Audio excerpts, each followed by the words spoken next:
अस्सलाम वालेकुम नाज़रीन, आप देख रहे हैं प्रोग्राम काशिफ अब्बासी के साथ। शहबाज शरीफ साहब उनको अबूरी जमानत दे दी गई आज लाहौर हाई कोर्ट में।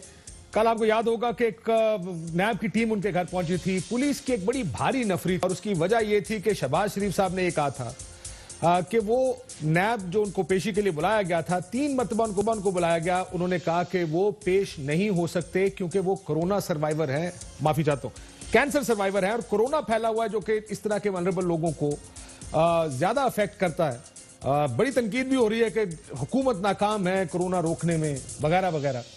लेकिन आज जब वो पेश हुए हाई कोर्ट में और जिस लाओ लश्कर के साथ शहबाज शरीफ साहब गए, जो आपकी टीवी स्क्रीन पर आपको नजर आ रहा है, ये बड़ी सरप्राइजिंग बात है कि जो मियां शहबाज शरीफ साहब खुद, सबसे बड़ी उनकी वजह यह है नैब के सामने ना पेश होने की कि वो कहते हैं कि उनको खुदा ना खास्ता इस कोरोना की माहौल में वो बाहर नहीं आ सकते, नैब की पेशी नहीं भुगत सकते। लेकिन सुप्रीम कोर्ट में जाते हुए इतने लोग, उनकी तमाम लीडरशिप वहां मौजूद थी। क्या इस वक्त ये जो आपकी सियासी लीडरशिप मैसेज देती है अवाम को, और खुद जो वो कह रहे थे आज से 1 दिन या 2 दिन पहले नैब को खत्म में, और जो उन्होंने हाईकोर्ट जाके किया, क्या ये इतना बड़ा तजाद सियासी तौर पर, क्योंकि ये आप रोल मॉडल्स भी हैं, एक तो आपकी जात है, जात के अंदर आप एक वल्नरेबल फिजिकल कंडीशन में है, लेकिन साथ आप लोग एक रोल मॉडल भी हैं। आप कैसे लोगों को कहेंगे कि वो सोशल डिस्टेंसिंग करें जबकि आप खुद ये सोशल डिस्टेंसिंग नहीं करेंगे? बहरहाल ये एक नुक्ता जो शहबाज शरीफ साहब के, इस पर मैं बात करूंगा आने से पहले। लेकिन मियां शहबाज शरीफ साहब पर केस है एसेट बियॉन्ड मीन्स, असासे आमदन से जायद। और ये बड़ी दिलचस्प बात है पाकिस्तान में कि पाकिस्तान में अगर कोई चीज लीगल हो भी, लेकिन अगर उसको किया इस्तेमाल सियासतदान करे, सियासतदान और एक बिजनेसमैन के दरमियान ये फर्क करना सीखना होगा। जब आप पब्लिक ऑफिस होल्डर होते हैं तो आपको अपने पैसों का जवाब देना पड़ता है और जवाब देना चाहिए। ये कह देना कि असासे आमदन से जायद हैं तो क्या, या अगर जाली अकाउंट्स हैं तो क्या, ये काफी नहीं होता। क्या वजह है कि हमारे मुल्क में जवाब नहीं है, जितने सवाल पूछे जाते हैं उसका जवाब नहीं दिया जाता। मैं आपको थोड़ा सा बैकग्राउंड इसका सुनवा देता हूं। जरदारी साहब से सवाल पूछा गया था जब ये जेआईटी बनी थी, फलूदे वाले के अकाउंट से 2.5 अरब रुपए निकल रहे थे, मरे हुए लोगों के अकाउंट्स चल रहे थे और उनके अंदर पैसे अरबों करोड़ों अरबों पे जा रहे थे। जब उनसे सवाल पूछा गया तो उन्होंने क्या जवाब दिया, इसका जरा सुनिए। बाय एंड लार्ज मुझे पता है कि ये जो केसेस जिसपे रोज आज दूध वाला आ गया, आज बर्फी वाला आ गया, उसके अकाउंट से पैसे निकला है, इनको प्रूफ करना है कि मैं गया, मैंने अकाउंट खुलवाया, वो तो नहीं है ना। अच्छा, तो फिर आप पे केस बनता है? फिर मेरे पर केस बन सकता है, और उसको भी मैं डिफेंड कर सकता हूँ कि हाँ भाई मैंने इसके अकाउंट में पैसे रखा है, मेरी मर्जी है। अच्छा, अगर आप चाहें तो उसको भी डिफेंड कर सकते हैं कि पैसे मैंने रखवाए, लेकिन वो जिसके नाम पे अकाउंट खोला है उस बेचारे को अगर पता ही ना हो तो फिर तो उसका कसूर है ना उसका। सो ये है एक जवाब कि अगर उसको नहीं पता तो उसका कसूर है। अगर मैंने किसी और के नाम पर अकाउंट खोला है तो मेरी मर्जी है, यानी मैं अपने ड्राइवर, अपने माली, अपने कुक के नाम पर करोड़ों अरबों रुपए रख दूं तो आप कुछ छुपाने के लिए रखेंगे, दिखाना हो तो आप अपने अकाउंट्स में रखेंगे, प्रॉपर्टीज आपके नाम पे होंगी। राना सनाउल्लाह साहब ने भी कल एक प्रोग्राम में इसी किस्म की शहबाज शरीफ साहब के केस में एक्सप्लेनेशन देने की कोशिश की। सुनिएगा वो क्या कहते हैं। मेरा मुलाजिम है, मैं उसे 18,000 तनख्वाह देता हूं या 20,000 तनख्वाह देता हूं, उसके अकाउंट के ऊपर मैंने जो उसके नाम पे मैंने अकाउंट खोला है और उस अकाउंट से मैंने अपनी किसी दोस्त से रकम लेके उसमें जो है वो मैंने जमा करवाई है। बताएं किस जुर्म और किस कानून के तहत आप मुझे प्रोसीड करेंगे? बताएं। ये फ्रॉड शहजाद अकबर साहब से पूछ के बता देंगे। इसे कहते हैं नो फ्रॉड। मैं बता देता हूं, नो फ्रॉड भाई। कहते हैं इसमें कोई जुर्म नहीं है। अगर जुर्म नहीं है तो क्या वजह है कि आपके अपने बैंक अकाउंट्स नहीं है? अगर अपने बैंक अकाउंट्स हैं तो उसमें पैसे क्यों नहीं रखते? क्या वजह है कि आप अपने 18,000 तनख्वाह के मुलाजिम के अकाउंट में 45 करोड़ 1.16 अरब और ये अरबों और करोड़ों की मल्टीपल मौजूद हैं जो अकाउंट्स में पैसे आए और गए हैं, दूसरों के अकाउंट्स में क्यों रखते हैं? अपने अकाउंट में क्यों नहीं रखते? उसकी बड़ी एक बुनियादी वजह है। वजह यह है कि एफबीआर आपके अकाउंट, आपके नाम से खुले हुए सारे अकाउंट चेक करता है, हर साल चेक करता है। अगर एफबीआर देखे कि आपके अकाउंट में 45 करोड़ आए हैं तो आपको एक बराह रास्त खत लिखेगा और कहेगा सर ये बता दें ये 45 करोड़ आए कहां से, और उसका आपको जवाब देना है ये बिजनेस किया, ये आमदन हुई, यहां से पैसे लगाए, इतना प्रॉफिट हुआ, ये पैसे इस अकाउंट में आए, ये हमारे 45 करोड़ है। लेकिन अगर आप इसको किसी मोहम्मद इजाज या मोहम्मद बूटा नामी शख्स के अकाउंट में रखेंगे जो एफबीआर के आगे टैक्स पेयर नहीं है, बैंकिंग सिस्टम ऐसा है कि वो उसके रेड फ्लैग्स रेज नहीं कर सकता क्योंकि ताकतवर लोग इशराफिया इस मुल्क को चलाते हैं, इस वजह से आपसे कोई सवाल नहीं पूछा जाएगा। लेकिन और इसको कहते हैं आमदन से जायद असासे, क्योंकि आपने आमदन तो वो शो की है जो आपने डिक्लेयर की है, वो जो उससे आमदन हुई है वो आपके अपने बैंक अकाउंट्स में है जो आप टैक्स की सूरत में और एफबीआर के आगे अपनी वेल्थ स्टेटमेंट की सूरत में डिक्लेयर करते हैं। जो पैसा उस से बाहर का होता है उसको कहते हैं एसेट बियॉन्ड मींस, यानी ये पैसा वो है जो आपकी आमदन आपके जराए से ज्यादा है। और उस पर मियां साहब ने क्या कहा था जब उनसे पूछा गया ये जब हुकूमत में जब मियां साहब नायल हुए उसके बाद की एक गुफ्तगू है, ये भी सुन। और हमारे मैच नहीं करते, भाई अगर नहीं भी करते तो तुम्हें क्या है भाई। और मियां साहब ने कहा कि अगर मैच नहीं भी करते तो तुम्हें क्या है भाई। और यकीन करिए सारे लोग जो साथ मुस्लिम लीग नून के जिनको समझ है और जिनको समझ नहीं है उन्होंने बड़ा सा कहका लगाया जैसे मियां साहब बिल्कुल ठीक फरमा रहे हैं। सो असल जो एसेट बियॉन्ड मींस का केस है वो ये है कि आपकी आमदन है करोड़ की, आपके जराए जो हैं वो हैं करोड़ के, आमदन आपकी है 20 करोड़ की, बताएं 19 करोड़ या 20 करोड़ आया कहां से। इसको कहते हैं एसेट बियॉन्ड मीन, आपके 20 करोड़ के जो एसेट बने हैं उसका सवाल पूछा जाता है। और स्टेट्स मुख्तलिफ ममालिक में ये जो जिसको हम बर्डन ऑफ प्रूफ कहते हैं, बारे सबूत, वो उस शख्स पर होता है जिसके पैसे होते हैं। मियां जावेद लतीफ साहब हमारे साथ मौजूद हैं, बहुत शुक्रिया मियां जावेद लतीफ साहब आपका भी। और फवाद चौधरी साहब वफाकी वजीर साइंस टेक्नोलॉजी आप भी मौजूद हैं, फवाद साहब आपका भी शुक्रिया।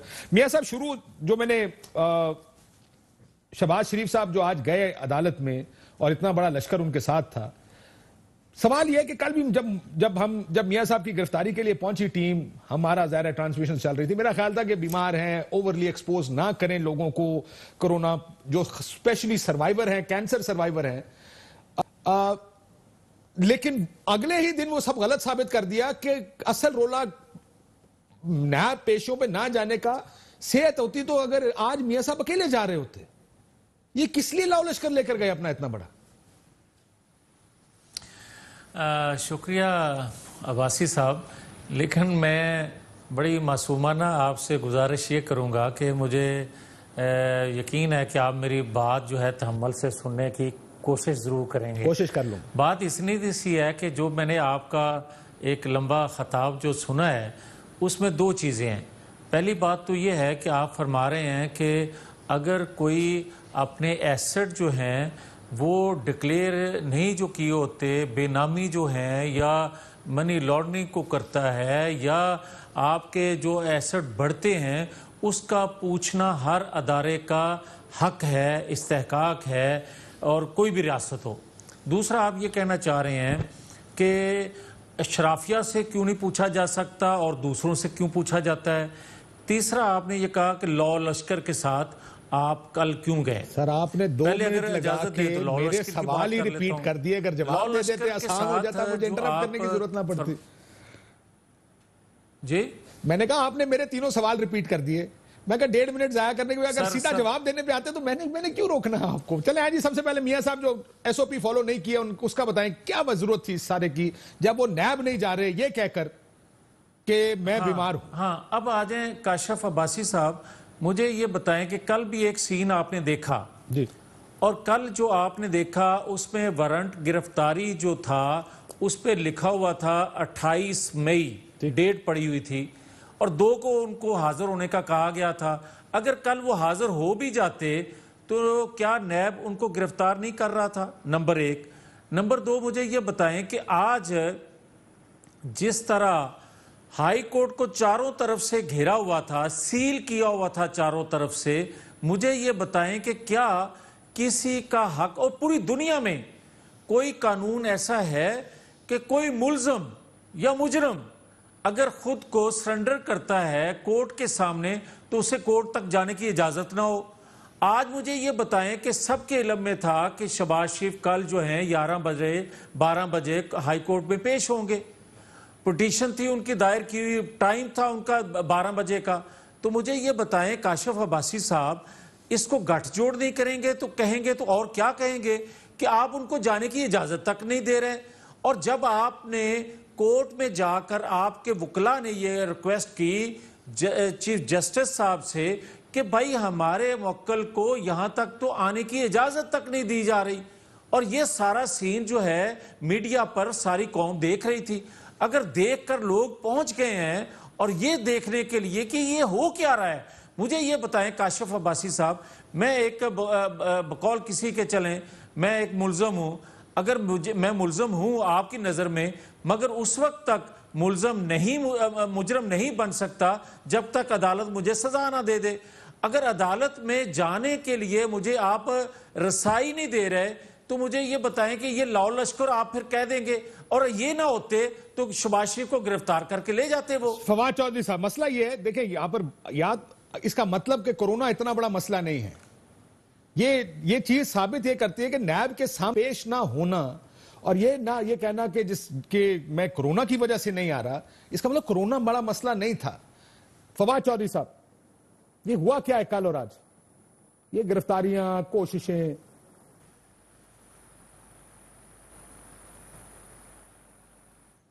फवाद साहब की आवाज का प्रॉब्लम आ रहा है, फवाद साहब की आवाज हमें इस वक्त नहीं आ रही है, तो अगर अब आ रही है फवाद साहब जी बताइए। मैं ये कह रहा हूँ कि जिस तरीके से आपने ये सारा समाप्त किया है और जिस तरह से जरदारी साहब का, फिर शहबाज नवाज शरीफ साहब का, फिर राना सनाउल्लाह का जो आपने एक शॉर्ट सुनाए हैं, ये एग्जैक्टली जो उन्होंने बात की है, ये देखिए ये ही केस है जो तमाम 92 से लेके जब ये पहली बार हुदैबिया के केस में ये तरीकाकार अपनाया गया, और बड़ी ही बदकिस्मती है कि वो सुप्रीम कोर्ट ने बाद में हुदैबिया केस जो है वो खत्म किया। मुझे उम्मीद है आज नहीं तो कल किसी वक्त वो हुदैबिया केस दोबारा खुलेगा, क्योंकि पाकिस्तान के अंदर 92 के बाद जितनी करप्शन हुई है, जिस तरीके से पैसा वाइट हुआ है, उसमें एग्जैक्टली हुदैबिया का मॉडल जो है वो फॉलो किया है।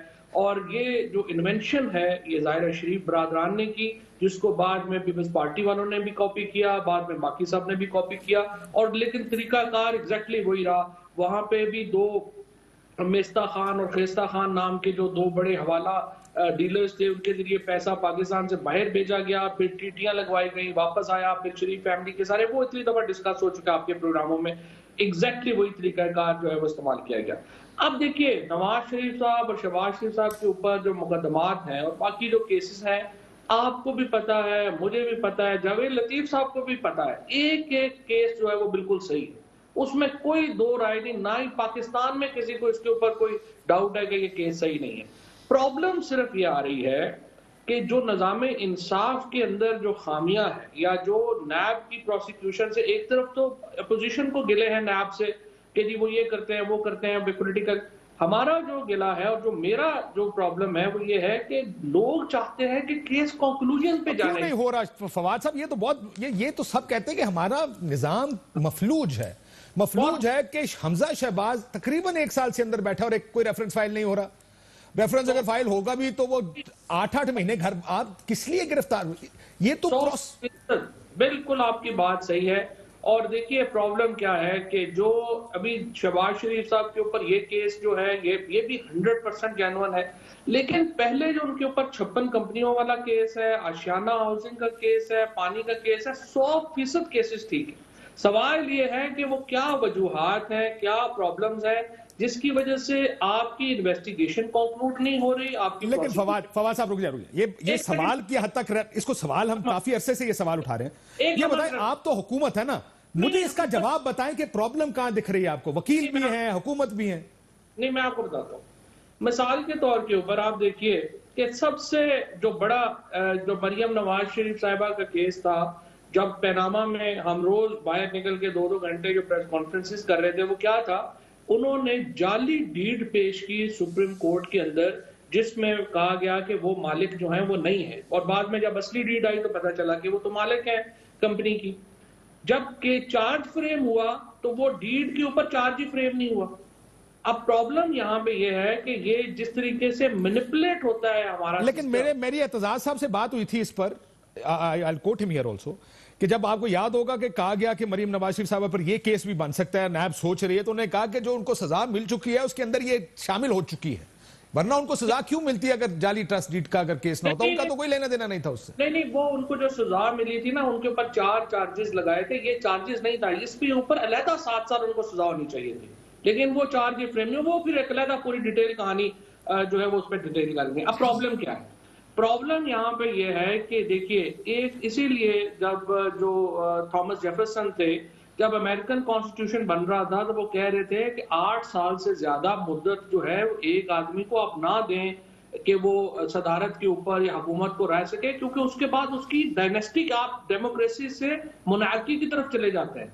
पाकिस्तान में एग्जैक्टली ये हुआ है। अभी भी आप देखें कि जो तमाम पॉलिटिक्स है पीपीपी की और पीएमएलएन की, वो ये नहीं है कि कोई हमने कोई जमहूरियत या कोई एजेंडा, दोनों का सिर्फ एक एजेंडा है, किस तरीके से हमने अपनी लेगेसी ट्रांसफर करनी है अपने बच्चों में, और उन पैसों को जो हमने पिछले सालों में कमाए हैं हमने उसको प्रिजर्व करना है। ये 2 एजेंडे हैं इस वक्त तमाम हमारे। मैं जरा इजाजत है, आपकी आवाज भी कट रही है, मैं जरा ये जवाब ले लूं, आपकी तस्वीर भी अब ठीक हो गया मेरा ख्याल है। लेकिन मियां जावेद लतीफ साहब, देखिए जवाब तो देने चाहिए, जवाब ज़ाहिर है court is the best place, लेकिन ये अगर निज़ाम आपसे सवाल पूछता, फॉर एग्जाम्पल सुलेमान शहबाज से एक सवाल पूछा गया, मैं आपको एक मिसाल देता हूं, उनसे कि आपके बाहर के एसेट्स के बारे में, उन्होंने क्या जवाब दिया? आई थिंक शाहजेब खानजादा साहब का प्रोग्राम था, उन्होंने कहा मेरा और मेरे खानदान का कोई एसेट पाकिस्तान से बाहर नहीं है। तो सुनिएगा, 26 मिलियन डॉलर्स की 200 प्लस ट्रांजैक्शंस हैं जो आपके अकाउंट में हुई हैं, ये कहां से बाहर से पैसा आया? जबकि आप तो हमेशा कहते थे आपका बाहर कोई बिजनेस नहीं है, शहबाज शरीफ फैमिली का सब कुछ यही है। क्या मनी लॉन्ड्रिंग ये है? पाकिस्तान के जो लीगल चैनल्स हैं और इंस्ट्रूमेंट्स हैं इन्वेस्टमेंट के, पाकिस्तान की धरती के अंदर पैसा आता है और पाकिस्तान की सॉइल पे इन्वेस्ट होता है, उससे जॉब्स क्रिएट होती हैं, इंडस्ट्री के लिए अंदर जाता है वो पैसा। अगर ये कह रहे हैं कि आप वाकई पैसा लेके आए, कम से कम अगर आप इतना जवाब दे रहे हैं, तो ये महबूब अली कौन है? बार बार पैसे भेजता रहा है, लंदन से भेजता रहा है, इन्वेस्टमेंट की मद में भेजता रहा है। मैं तो नहीं जानता, आपको कहां से मिला ये नाम? आप नहीं जानते तो ज्यादा बड़ा सवाल पैदा होता है कि जिस शख्स को आप जानते नहीं है कैसे हमजा शहबाज के अकाउंट में पैसे ट्रांसफर कर रहा था। ये टीटियां हैं। अगर आपने इन सवालों का यही जवाब देना है कि इन्फॉर्मेशन आई कैसे है, तो माजरत के साथ 4 दिन से ये इन्फॉर्मेशन मीडिया पर चल रही है, इस प्रोग्राम में आए हैं, तो मैं एक्सपेक्ट कर रहा हूं कि आपका इससे अलावा कोई जवाब है। आपने खुद ने कहा कि हम तो मुल्क में इन्वेस्टमेंट लाए हैं। अगर आप मुल्क में इन्वेस्टमेंट लाए हैं तो ये कौन है महबूब अली जो हमजा शहबाज के अकाउंट में कर रहा था? फिर दिसंबर 2007 में आपकी वालदा के अकाउंट में भी $1,90,000 की ट्रांजेक्शन कर रहा था। ये कौन है? ये जो नाम आ रहे हैं, ना मुझसे शेयर किया गया, ना मेरी जो डिक्लेरेशन है वो FBR के पास है, तो वो हमसे पूछे ना ये सवाल, या जो भी वो इंफॉर्मेशन हमसे शेयर करना चाहते हैं वो करें। ये जो मीडिया ट्रायल हो रहा है शाहजेब साहब, मेरा पॉइंट ये है कि माफी चाहता हूं, ट्रांजैक्शंस के बारे में था। मियां साहब जवाब देना चाहिए ना, FBR सवाल करे, वो शाहजेब उनसे सवाल पूछ रहे हैं, वो जवाब नहीं दे रहे, मेरे पास नाम नहीं है, वो कह रहे हैं इतने मिलियन की ट्रांजैक्शन हुई है, $3 मिलियन आए अकाउंट में, उसका जवाब कोई नहीं, सिर्फ ये कि नायब न्याजी गठजोड़ है, ये कोई जवाब तो नहीं होगा आर्ग्यूमेंट का ना जी। काशिफ अब्बासी साहब, आपने 7.5 मिनट दिए हैं फवाद चौधरी साहब को, और ये क्लिप भी आपने 1.5 मिनट का सुनवाया, और मुझे भी 1.5 मिनट दिया आपने अपनी गुफ्तगू भी 10 मिनट की है। मैं आपसे गुजारिश करूंगा, आप ये कह रहे हैं कि मैं हुण शूट लावा, घर चले जावा, तुसी बोलो, मैं फवाद को जाके चाह पीना, 9 बजे आके क्लोज कर देना प्रोग्राम। अगर आप सूट ला दो बेशक, या पालो, मैनू इस चीज में गर्ज नहीं, अगर आप मुझे टाइम देंगे तो मैं दे रहा हूं ना टाइम, बैठता हूं, देखिए आप आपसे माफी मांग लेता हूं। सर वो आपकी मर्जी है मियां साहब। देखिए आपका जवाब शुरू पहला कहां से हुआ? आपने 1.5 मिनट लगा के वो जो 3 बात सुन लेना सर, मेरी बात भी सुन लेना, 1.5 मिनट लगा के वो 3 बातें दोहरा दी जो मैंने कही थी। हालांकि मैंने आपसे सीधा सवाल पूछा, अब भी सवाल पूछ रहा हूं, 1.5 मिनट आप इस चीज में लगा रहे हैं, आपने उसको इतना टाइम दिया। सर आप जितना मर्जी टाइम ले, जवाब दे। आप यार कमाल होती है, आप बात करने नहीं देते और दूसरे को पूरा मौका देते हैं। इस तरह तो नहीं बात हो आपको मैंने रोका ही नहीं। आपने बात करने का मौका देना है सर। देखिए तो अगर आपने ये बात करनी है, अगर आपने ये गुफ्तगू करनी है, माफी चाहता हूं मियां साहब, आपका हमारा ताल्लुक पुराना है, टीवी आप रोज करते हैं, आपसे एक सवाल पूछा गया, उसका जवाब दें। 2 मिनट अब आपने जाया कर दिया इस बात में। नहीं आप देते। 2 मिनट जाया कर दिया आपने, उसको इतना मौका दिया, उसको इतना मौका दिया। अजीब बात। एक सेकंड सुने, मैं ये कहता हूं कि यहां तक फवाद चौधरी साहब की बात दुरुस्त है कि निज़ाम में खामियां हैं, ये बात दुरुस्त है कि आप टैक्स डिपार्टमेंट में बेशुमार खामियां हैं। तो भाई आप 2 साल हो गए आपको हुकूमत में आए हुए, तो आप उन खामियों को ड्रेस करें, ना कि उन खामियों को आप इस्तेमाल करें अपोजिशन से इंतकाम लेने के लिए, जो अभी तक लिया जा रहा है। अब एक चीज़ जो आप सुनना चाहते हैं काशिफ अब्बासी साहब, आपकी खिदमत में अर्ज़ करता हूँ। एक चीज़ तो पहले ये है, आप ये देख लें कि इनको अपनी हुकूमत करने के लिए, अपनी नालायकियाँ नाअहलियाँ छुपाने के लिए इनको सहारा लेना पड़ता है नवाज शरीफ फैमिली का। आप ये देख लें कि पिछले दिनों इन्होंने 2-3 दिन पहले मेडिकल रिपोर्ट पर जिस तरह बयानबाजी की इनके वुज़रा ने, और इनकी अपनी वज़ीर हेल्थ पंजाब जो हैं वो स्टेटमेंट दे रही हैं कि वो रिपोर्ट्स ठीक थी जो फवाद चौधरी साहब ने चैलेंज करने की ख्वाहिश की। और मैं फवाद चौधरी साहब की खिदमत में ये अर्ज़ करूँगा, मेरे भाई हैं, मैं ये कहता हूँ आपके तवस्सुत से कि अगर इनमें जुर्रत है, गैरत है और बहादुरी है ना, तो इसकी इन्वेस्टिगेशन ज़रूर करवानी है। मैं आपके साथ हूँ, पूरी पाकिस्तानी कौम आपके साथ है, इसकी इन्वेस्टिगेशन जरूर कराएं, ये सही थी या गलत थी। दूसरा, मैं ये आपकी खिदमत में अर्ज करना चाहता हूं कि मैं ये बात क्यों ना करूं, इसलिए कि आज मुझे ये बताएं कि कल से शहबाज शरीफ के हवाले से ये बार बार सारे चैनल दिखा रहे हैं, सारा आके ये एक प्रोग्राम करते हैं। मैं कहता हूं कि शहबाज शरीफ गिरफ्तार हुए, नवाज शरीफ गिरफ्तार हुए, हमजा शहबाज गिरफ्तार हैं, मरियम नवाज को गिरफ्तार किया, अब्बास शरीफ के बेटे को जो गैर सियासी है उसको गिरफ्तार किया। तो भाई जब नैब गिरफ्तार करता है काशिफ अब्बासी साहब, तो उनसे आप हर किस्म की इन्वेस्टिगेशन करें, भले आप रेफरेंस अलग अलग बना लें, मगर ये क्या तरीका है कि आप पहले एक में गिरफ्तार करते हैं एक काम में, और जब वो उसकी बेल हो जाती है उसमें तो दूसरा इल्जाम आप उस पर लगा देते हैं। मकसद फिर आपका एहतसाब नहीं है, मकसद आपका सिर्फ ये है कि उनको गिरफ्तार किस तरह रखना है। फिर मैं क्या गलत कहता हूं कि आपको शरीफ फैमिली का सहारा चाहिए अपनी हुकूमत, अपनी नालायकियों को छुपाने के लिए। फिर मैं क्या गलत कहता हूं कि मैं ये कहने के लिए तैयार नहीं हूं कि आप एहतसाब ना करें। पाकिस्तानी कौम कह रही है, आप कह रहे हैं, सब लोग कहते हैं एहतसाब करें, मगर एहतसाब के अदारे मुझे ये बताएं कि अगर एक चीफ एग्जीक्यूटिव के इशारों पर चल रहे हो, जब नैब जैसा अदारा एक शेख रशीद साहब जैसा बंदा या वो शहजाद अकबर जैसा बंदा एक पेशीन गोई कर देता है कि सुबह फलाने ने पकड़ जाना, आज भी कोर्ट से बेल हुई है 17 जून तक, तो इनके एक किराए के सिपाही जो हैं उन्होंने पेशीन गोई कर दी कि 17 के बाद गिरफ्तार हो जाएंगे। ये ब्रिगेड डरा रहे हैं, तुसी डरी जा रहे हो। जो ब्रिगेड इमरान खान की है उसके सही सिपाही हैं और ब्रिगेडियर हैं फवाद चौधरी साहब। मैं मानता हूं, लेकिन किराए के जो सिपाही हैं उनको तो रोकें।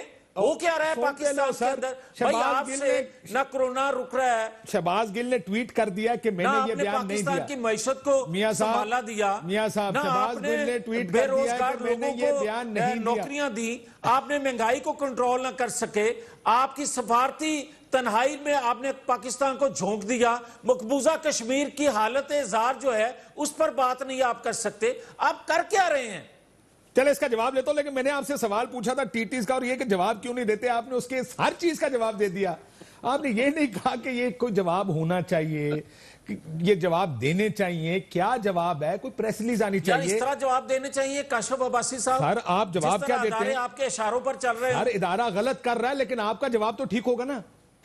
कल आपकी हुकूमत आएगी, आप किसी को बुलाएंगे। ये बता दे कि आज हाई कोर्ट पेश होना क्या नहीं, उसमें तो था नहीं था। मैंने कभी ये कहा कि देखें वो अब आप इसको उससे ना मिलाएं।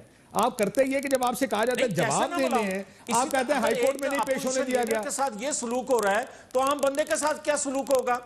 और सर ऑपोजिशन में ऐसा सलूक होता है, पाकिस्तान की तारीख रही है ऑपोजिशन में इस तरह का सलूक होने की। और मैं ये कहता हूं, ये जहांगीर तरीन के साथ क्यों हो रहा है? अब फवाद साहब जहांगीर तरीन साहब का जवाब आप दे दीजिएगा। दूसरा, उन्होंने आपकी मेडिकल रिपोर्ट वाली बात की है, तो जरा ब्रेक के बाद ये भी बताइएगा कि आखिर क्यों खत लिख रहे हैं आप बीमार हैं। वो जो तस्वीर आई थी, वो तस्वीर एक्चुअली दिखा ये रही है सब अगर आप गौर से देखें, उन्होंने ट्रेनर्स पहने, वॉकिंग शूज पहने, बच्चों ने भी पहने हैं, मियां साहब ने भी पहने। इसका मतलब वॉक कर रहे हैं, हार्ट पेशेंट है, वॉक जरूरी है हार्ट पेशेंट के लिए। आप किसी डॉक्टर को कभी भी आप हार्ट के प्रॉब्लम होगा तो कहेंगे कि जी आपको वॉक करनी आपके लिए बड़ी जरूरी है। क्या ये वॉक ना करें, इस तरह की तस्वीरें नहीं आनी चाहिए, या आपको लगता है कि मियां साहब कभी बीमार थे ही नहीं? ये दो बड़ी मुख्तलिफ चीजें हैं। आपको याद होगा जब मियां साहब की इस पहली सर्जरी की बात हुई थी, जब वो वजीर आजम थे लंदन में, तो एक पार्क में वॉक करते हुए तस्वीर आई थी और उस टाइम भी यही क्रिटिसिज्म हुआ था कि वॉक क्यों कर रहे हैं। अब आप जो खत लिख रहे हैं, आप तो क्वेश्चन कर रहे हैं उन रिपोर्टों को जो मियां साहब के बाहर जाने का सबब बनी है। उसमें बात करते हैं, ब्रेक लेते हैं, ब्रेक आपके साथ। वेलकम बैक नाज़रीन। फवाद चौधरी साहब, ये मेडिकल रिपोर्ट का और तस्वीरों का जिक्र आ गया दोबारा से, और आपका भी जाहिर है जब भी इस तरह की बात होती है तो आपकी तरफ से दोबारा कोई ट्वीट आती है, कोई आपकी को खत चला जाता है कभी स्पीकर के पास के leader of the opposition change करें, कभी आप कहते हैं कि जनाब ये टेस्ट रिपोर्टें, और आप तो यास्मीन राशिद साहिबा ने भी कह दिया रिपोर्टें ठीक थी। अब आप अभी भी चाहते हैं कि इन्वेस्टिगेशन होनी चाहिए? देखिए, पहली बात तो यह है कि उनके बयान की तो खैर कोई इतनी इंपॉर्टेंस नहीं है। उसकी वजह यह है कि कल जो पंजाब गवर्नमेंट ने खुद के कहा कि रिपोर्ट्स जो हैं वो तो नवाज शरीफ साहब ने अपनी खुद बनवाई थी। अब सवाल ये है कि या इंफॉर्मेशन मिनिस्टर सही नहीं है या हेल्थ मिनिस्टर सही नहीं है। खैर ये तो उनका अपना मामला है, वो खुद ही उसको निपटेंगे। नहीं सर, ये आपका मामला है, आपकी ही पीटीआई की गवर्नमेंट, आप कैसे कह सकते हैं उनका मामला है? अच्छा, मेरा जो बुनियादी जो इस्तदलाल है या बुनियादी तौर के ऊपर जो मेरा मामला है वो ये है कि देखें, आपने नवाज शरीफ साहब ने यहाँ पर एक पूरा चेन ऑफ इवेंट्स क्रिएट की कि वो बहुत बीमार हैं और अगर उनको 24 घंटे में वो ऑपरेट ना हुए तो उनकी जान जा सकती है। इसके लिए रिपोर्ट्स जनरेट की गई।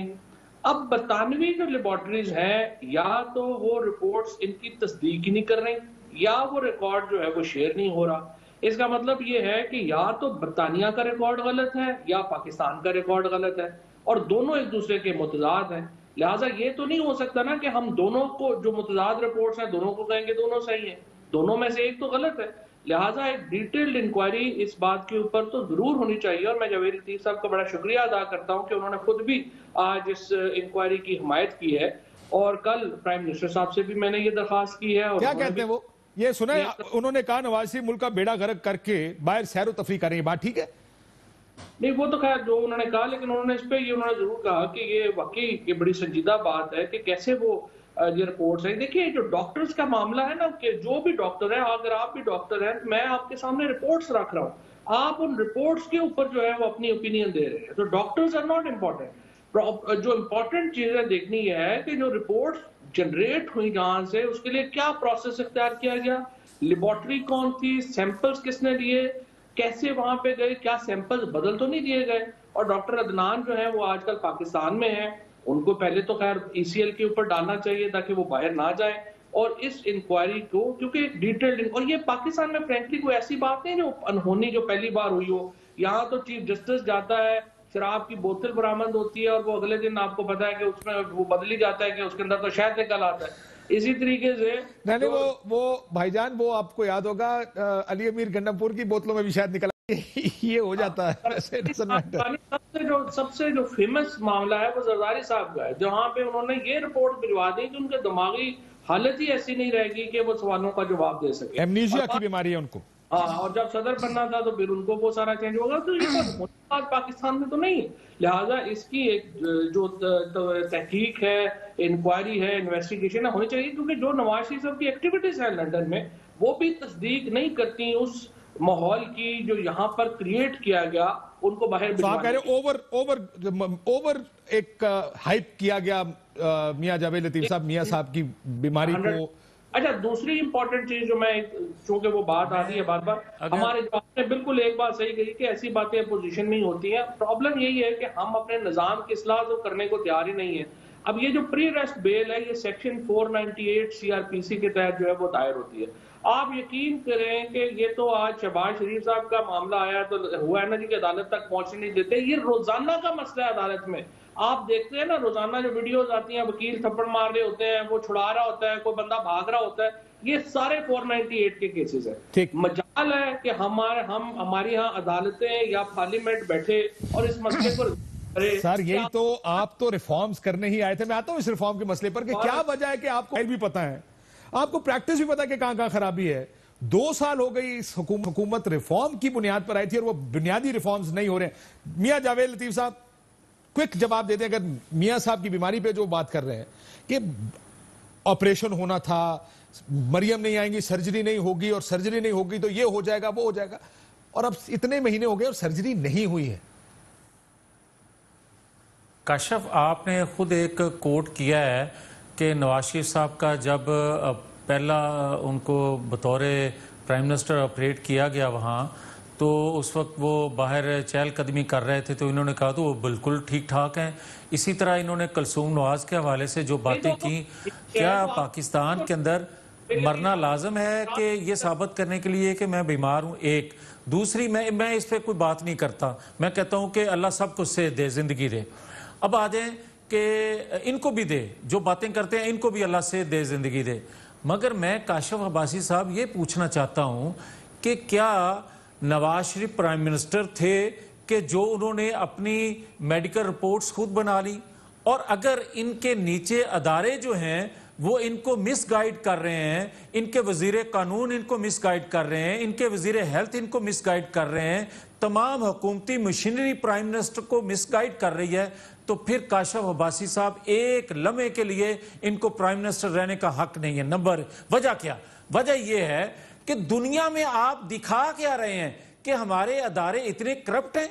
जी आप है, दुनिया को ये आप ये बता रहे हैं कि वो नहीं है। अदारे इतने करप्ट हैं कि उन पर एतमाद नहीं किया जा सकता। आप ये कह रहे हैं कि नहीं है। एक सेकंड, इस मुल्क में आपको कौन सी रिपोर्ट चाहिए आप बताएं, मैं बनवा देता हूं आपको। इसमें से कड़ा रोल है यार। एक सेकंड, आप अगर आपकी बात ये तो ना कहें कि नहीं होता, होता है, आप भी जानते हैं, मैं भी जानता हूं, होता है इस मुल्क में। यार काशिफ साहब, आम आदमी की और नवाज शरीफ के केस में जमीन आसमान का फर्क है। नवाज शरीफ को बेटे से तनख्वाह ना लेने पर सजा हो जाती है। पाकिस्तान में कोई दूसरा बंदा बताएं जिसको इस तरह सजा दी गई हो। अब आ जाएं कि नवाज शरीफ का जिस तरह केस डील किया जा रहा है और किस वक्त किया जा रहा है, आप ये बताएं। जो मैं बात कह रहा हूं पहले से कि इनको सहारे की जरूरत होती है नवाज शरीफ फैमिली के। जब इनको कोई इशू और नहीं मिलता, जब इनकी नालायकियां, नाहलियां, इनकी करतूतें, करप्शन, चीनी की स्कैंडल हो या कोई और हो, जब सामने आता है, जब कोरोना पर इनकी कोई हिकमत अमली नजर नहीं आती, जब बेरोजगारी बढ़ जाती है, तो फिर किसी ना किसी तरीके से फवाद साहब को ले आते हैं। आपकी आवाज कट रही है। फवाद साहब का कनेक्शन ठीक कर लें जरा। सर मैं सिर्फ ये कह रहा हूं जावेद लतीफ साहब से कि यही तकरीर वो तीसरी दफा कर रहे हैं। जो 2-3 सवाल पहले 5 मिनट में काशिफ ने पूछे हैं, उसका आपने अभी तक जवाब नहीं दिया। कोरोना पे नहीं है, एक सेकंड फवाद चौधरी साहब, सर एक सेकंड रुकिए, मैं ब्रेक के बाद आपसे पूछता हूं, ब्रेक के बाद पूछता हूं आपसे ये जवाब। मेरे साथ मुर्तजा वहाब मौजूद है, कल वजीर आला सिंध भी पेश हो रहे हैं। मुर्तजा वहाब साहब अस्सलाम वालेकुम। जी वालेकुम अस्सलाम। आप आए हैं उनके साथ सोलर लाइट्स केस में गैर कानूनी ठेके लोगों ने रिकवर करके पैसे वापस कर दिए, गंदम चोरी हुई, इसकी प्ली बार्गेन हुई, पैसे वापस हुए। मैं बहुत तनकीद देख रहा हूं और होनी चाहिए, आपका हक है एज ऑपोजिशन प्राइम मिनिस्टर और चीनी शुगर उसके ऊपर। आप इसके ऊपर इस तरह की इंक्वायरियां क्यों नहीं होती कि गलती कहां से हुई है? एक बनाए इस तरह की। अगर गलती होती है, कोई गैर कानूनी अमल होता है, उसकी बिल्कुल इंक्वायरी होनी चाहिए। अब ये जो आपने जो खबर चल रही है कि गैर कानूनी ठेकों के ऊपर सोलर लाइट के केस में वजीर आला सिंध को मदऊ किया गया। अब देखिए, मैं रिकॉर्ड की दुरुस्तगी के लिए आपको कहना चाहूंगा कि वजीर आला सिंध बहैसियत फाइनेंस मिनिस्टर, उनका प्रोक्योरमेंट प्रोसीडिंग से तो कोई लेना देना नहीं होता। इसी मैटर की नैब ने माजी में 2017 में इंक्वायरी की और नैब ने सिंध हाई कोर्ट में जवाब जमा करा के इन राइटिंग दिया कि जी इसकी इंक्वायरी हम क्लोज कर रहे हैं। इसकी टेक्निकल इवैल्यूएशन कराई गई मेहरान यूनिवर्सिटी के प्रोफेशनल इंजीनियर से, नैब ने कराई। उस रिपोर्ट में भी कहा गया कि कोई ट्रांसपेरेंसी को कॉम्प्रोमाइज नहीं किया गया और ये प्रोजेक्ट बिल्कुल ठीक था। तो इन तमाम चीजों के बाद ऑल ऑफ अ सडन 2020 में वजीर आला सिंध को एक ऐसे मैटर पे बुलाया जाता है जिससे उनका कोई लेना देना नहीं है, उनकी कोई डायरेक्ट इनडायरेक्ट इन्वॉल्वमेंट नहीं है। लेकिन उसकी वजह यह है कि जब आप इशू को खुला छोड़ देंगे, बेहतर होता कि जैसा इन्होंने चीनी पर कर दी, आटे पे कर दी, आईपीपीज पे कर दी, आप भी एक हाई पावर ऐसा वो बनाए, कोई कमीशन या कमेटी जो इसको इन्वेस्टिगेट करके ये बताए कि इसमें जिम्मेदार। देखिए, अगर गंदम गायब है गोदामों से, तो वो वैसे नहीं हो सकती, उसमें कोई ना कोई मुलव्विस होगा। अगर ये ठेके दिए गए हैं, कोई ना कोई मुलव्विस होगा, 2 नंबरी हुई होगी, लोग अरबों रुपए वापस कर रहे हैं, लेकिन इन्वेस्टिगेशन नहीं हो रही। ब्रेक के बाद मुझे इसका जवाब दीजिएगा, एक ब्रेक ले लूं, एक ब्रेक लेते ना, ब्रेक के बाद वापस आते हैं। तो ये होता रोज है, अगर पकड़ा जाए तो पैसे वापस कर देता है, वरना कितने लोग निकल जाते होंगे इसका किसी को पता नहीं। इस पर बात करते हैं, एक ब्रेक लेते हैं, ब्रेक के बाद वापस आते हैं। वेलकम बैक नाज़रीन। फवाद साहब, अभी सीएम साहब भी कल पेश हो रहे हैं, लाइट्स लगती हैं सोलर, उसमें प्ली बार्गन्स होती हैं, गंदम गायब है 2 दफा मैंने देखा, उसमें प्ली बार्गन्स होती हैं। ये इन्वेस्टिगेशंस हम उससे सर मांगते हैं, लेकिन इन्वेस्टिगेशन क्यों नहीं होती? ये तो बड़ा अच्छा एक काम शुरू हो गया है, बनाए एक हाई पावर डेलीगेट कमेटी, करे इन्वेस्टिगेट इन चीजों को, सब सामने आ जाएगा, हर एक को इंटरव्यू करे। देखिए जी, जो भी है मेरा ये देखिए ना, एक तो आगे अपना जावेद लतीफ साहब ने बड़ी तनकीद की कि ये नायब का जो है ये मिले हुए हैं, ये किया हुआ है। भाई ये तो देखिए चेयरमैन से लेके चपड़ासी तक आपका अपना लगाया हुआ है। लॉ जो है वो आप लोगों ने खुद ड्राफ्ट किया हुआ है। कोई भी चीज इसमें पीटीआई में देखिए ना, सिंपल बात यह है कि अगर आप तब्दीली करना चाहते हैं, चेंज करना चाहते हैं, तो आप अपना ड्राफ्ट लाएं, मीडिया के सामने पेश कर देंगे जी, इस तरह से हम एक इदारा बना देंगे। लेकिन अल्टीमेटली देखें, मेरी आपकी पाकिस्तान का हमारा इंटरेस्ट ये है एक ऐसा इदारा हो जिसके ऊपर तमाम लोगों का कंसेंसस हो, और फिर ये हो कि केसेस जो शुरू हो वो कंक्लूड हो। ये जो हम केसेस पिछले भूल जाते हैं, अगले शुरू हो जाते हैं, उससे लोगों का एतमाद खत्म हो जाता है। क्विक आखिरी, मुझे ये ब्रेक में मियां जावेद लतीफ साहब ने कहा था 10 सेकंड में जवाब दें, ये मेडिकल रिपोर्ट्स की तहकीकात होनी चाहिए। मैं सिर्फ फवाद चौधरी साहब से गुजारिश करूंगा कि मेडिकल रिपोर्ट जो है, अगर मर्द बने उसको इन्वेस्टिगेट जरूर करवाएं। अगर आप करवा ले, रिजल्ट जो भी आए मैं माफी मांग लूंगा, वरना ये बात मान ले कि नवाज शरीफ को गलत सजा हुई थी। ये अपने वजीर दाखिला की, आज के वजीर दाखिला की बात मान ले कि नवाज शरीफ अगर बात मान लेते तो 4थी दफा प्राइम मिनिस्टर होते, फिर उसकी बात मान लें। राना सनाउल्लाह साहब का आगे आपने बयान सुनाया, अभी जो है आपने जावेद लतीफ साहब का बयान सुनाया। इन सारे बयान से लगता ये है कि वो ये कहते हैं कि हम स्टेट से भी बड़े, और हम जब बात करते हैं तो जनाब किसकी क्या जरूरत है, और इसी वजह से ये इस हालत में है जिसमें है। इसकी वजह ये है कि ये रौनक से है और समझते हैं। मैं तो आपसे ये गुजारिश कर रहा हूँ, मैं आपसे इल्तिजा कर रहा हूँ कि खुदा के लिए आप इन्वेस्टिगेट करवाएं, और हम उस रिपोर्ट को, मेडिकल रिपोर्ट को पब्लिक करें, जिससे भी इन्वेस्टिगेट करवाना है करवा लें, ताकि कौम को ये वहम दूर हो। देखिए, मैंने तो आपका शुक्रिया अदा किया कि आपने ये सपोर्ट किया, और अब PMLN भी मैं हल्फन कहता हूँ, ये एहसान अजीम होगा आपका कौम पर, ये एहसान अजीम होगा। और दूसरा मेरा ख्याल है एहसान अजीम मियां जावेद लतीफ साहब वजीर दाखिला जो बात करते हैं कि नवाज शरीफ 4थी दफा वजीर आजम होते, ये बात मान लें। आप वापस तो बुलाए ना, वो वहां पे चहलकदमी कर रहे हैं, यहाँ पे आके चहलकदमी कर लें। और यार वो बात, मैं आपसे ये कह रहा हूं कि आप ये मेडिकल रिपोर्ट जो है इसको इन्वेस्टिगेट करवा के पब्लिक करें, और अगर गलत साबित हो तो मैं माफी मांग लूंगा, वरना आप अपने वजीर दाखिला की बात मान लें। चले, मुझे प्रोग्राम क्लोज करना है, वजीर आजम होते, मुझे प्रोग्राम क्लोज करना है। मेरा ख्याल है एहसान अजीम ये होगा कि जितने इल्जामात लगते हैं, एक ऐसा, ये बजाय इसके कि कहे सियासत है, गठजोड़ है, होगा भी, लेकिन आप पर बड़े सीरियस इल्जामात भी लगते हैं, फैक्ट्स के साथ लगते हैं। एहसान अजीम करना है तो ये एहसान करें कि जवाब दें, या कमीशंस बनाएं। अगर किसी ने सिंध में कुछ किया, पंजाब में कुछ किया, KP में BRT है, सब दूध का दूध और पानी का पानी करें ट्रांसपेरेंट तरीके से। इजाजत दीजिए, अल्लाह हाफिज।